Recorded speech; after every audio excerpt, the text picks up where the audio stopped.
1. Good afternoon. I am Pastor Cheryl Fleckenstein from Community Presbyterian Church in Grand Rapids with an Easter message. And it comes this year from Matthew chapter 28. After the Sabbath, as the first day of the week was dawning, Mary Magdalene and the other Mary went to see the tomb. And suddenly there was a great earthquake, for an angel of the Lord, descending from heaven, came and rolled back the stone and sat on it. His appearance was like lightning, and his clothing white as snow.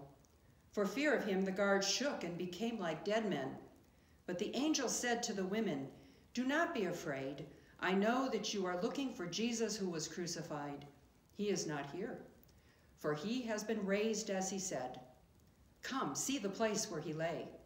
Then go quickly and tell his disciples he has been raised from the dead. And indeed, he is going ahead of you to Galilee. There you will see him. This is my message for you." So they left the tomb quickly with fear and great joy and ran to tell his disciples. Suddenly Jesus met them and said, "Greetings," and they came to him, took hold of his feet, and worshipped him. Then Jesus said to them, "Do not be afraid. Go and tell my brothers to go to Galilee.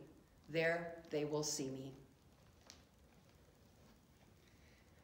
Suddenly there was a great earthquake, for an angel of the Lord descending from heaven came and rolled back the stone and sat on it.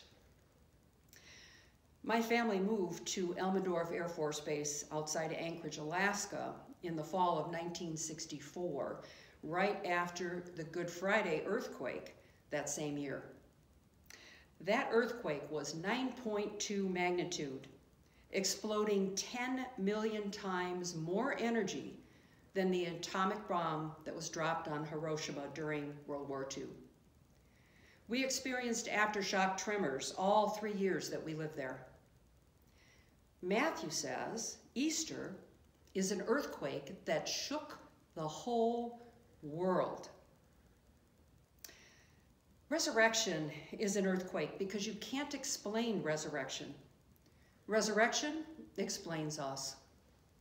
The disciples and we are in the tight death grip of facts. And what are those facts? Fact. All that lives dies. Face facts. It may be a somber world, but it is our world, where what dies stays dead. But the facts don't work anymore. Not since Easter. Because Easter is about God. Easter is not resuscitating a dead body. That's not resurrection. Easter is about God. God who creates a way when there is no way. God who makes war on evil until evil is undone. God who brings life out of death for Jesus and for us. Easter is about God. And that is both wonderful and scary. Because when God brings new life, God brings it whether we want it or not. Think about that for a moment.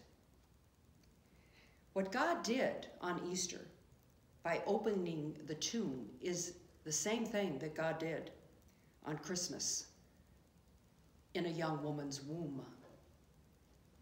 God made a new way when there was no way. The same angel who told Joseph, "Name the baby Emmanuel, God with us," was the same angel who told the women at the tomb, "Don't be afraid. He isn't here. He's been raised." Little baby, God with us, grew up, got crucified, made the earth shake, and today is moving to bring the whole world into God's embrace. Yes, even in the midst of a deadly pandemic. On the cross, the world did all it could to Jesus. At Easter, God did all that God could for the world. And the world shook. You can't explain that. You witness it, You participate in it.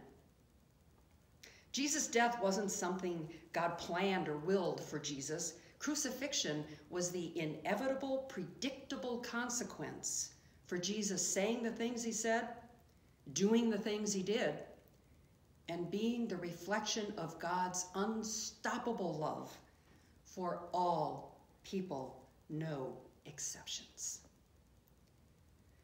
The world always crucifies people who threaten the power structures. That's a fact. But on Easter, God gave us a new fact. God took the cross, the worst that we could do, and turned death into life. And the earth shook. On Easter, God offered us a new world. Christ came back to forgive the very disciples who deserted him. So God's new world is about forgiveness, not vengeance. And the earth shook. Jesus picked up a piece of bread and ate it, and you could see the nail prints in his hands.